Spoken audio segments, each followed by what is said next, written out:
Marco Lambertini, bonjour. Bonjour et merci pour m'avoir reçu.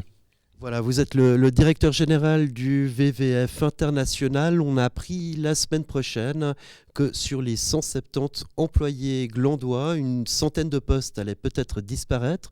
Pourriez-vous m'expliquer la situation que vit le WWF International ? Tout d'abord, j'aimerais rappeler que les discussions ont été entamées il y a un peu plus d'1 an maintenant, et la question était comment le WWF peut avoir un impact encore plus fort en regard des défis futurs qui attendent la planète. Nous avons eu des discussions l'an passé, un processus de consultation, et maintenant nous avons un plan et nous voulons le développer pour devenir une organisation globale pour soutenir notre réseau international et pour mieux servir notre mission. Comment expliquez-vous que cette nouvelle ne soit sortie que la semaine passée et pourquoi cette nouvelle a fait tant parler la presse ? Après ces consultations, notre plan est maintenant plus clair. Nous sommes à un point où nous commençons à annoncer notre vision, la direction que nous souhaitons prendre. Il y a eu beaucoup de consultations à l'interne. Nous n'étions pas encore prêts à la communiquer à l'externe. Maintenant, le moment est venu et je suis très content d'être là pour enfin expliquer notre plan.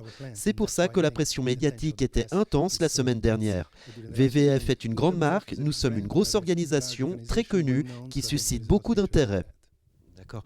On parle d'un recentrement du WWF international sur l'Afrique, à Nairobi, où il y a déjà beaucoup de services des Nations Unies. Est-ce que c'est les plans du WWF international d'aller à Nairobi ? C'est pas juste Nairobi. Nairobi est l'un de nos nouveaux pôles, donc nous allons relocaliser une partie de notre personnel, mais j'aimerais être clair, nous allons continuer à avoir une présence à Gland et notre quartier général va rester à Gland où je serai toujours basé.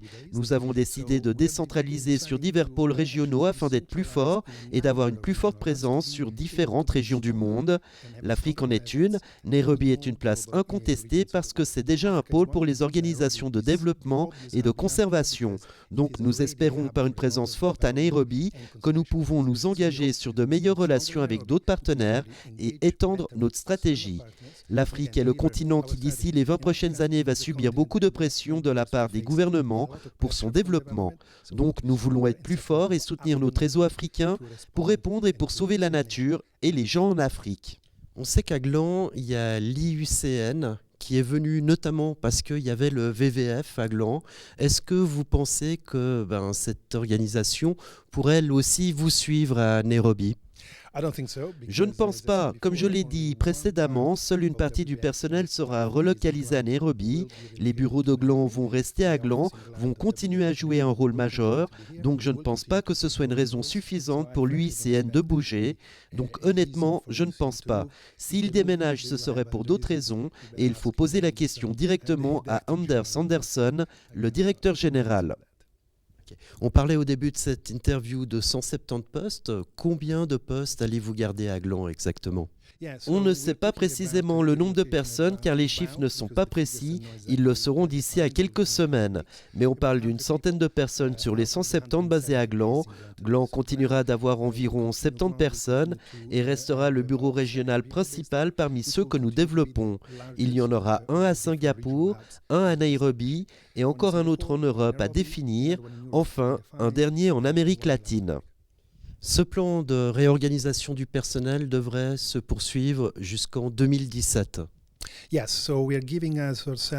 Nous nous donnons une longue échéance pour permettre d'effectuer ces changements en douceur. La dernière chose que nous voulons, c'est d'avoir un impact trop difficile sur notre staff et sur nos travaux en cours. Donc nous nous donnons assez de temps pour effectuer cette transition, mais si nous avons l'occasion de faire cette opération rapidement, nous serons très contents de le faire plus vite. Pour finir cette interview, avez-vous des contacts avec les autorités glandoises ? Les avez-vous avertis de ce plan de licenciement ? Nous avons été en contact avec les autorités cantonales et maintenant que nous avons le plan clair à l'esprit, nous avons aussi approché les autorités de Gland. Nous ne pouvions pas le faire plus tôt car nous étions en plein milieu du processus et nous n'avions pas les chiffres définitifs. Maintenant que nous avons une image plus claire, nous pouvons le faire. Marco Lambertini, directeur général du WWF International. Merci beaucoup de nous avoir accordé cet entretien. Merci beaucoup à vous.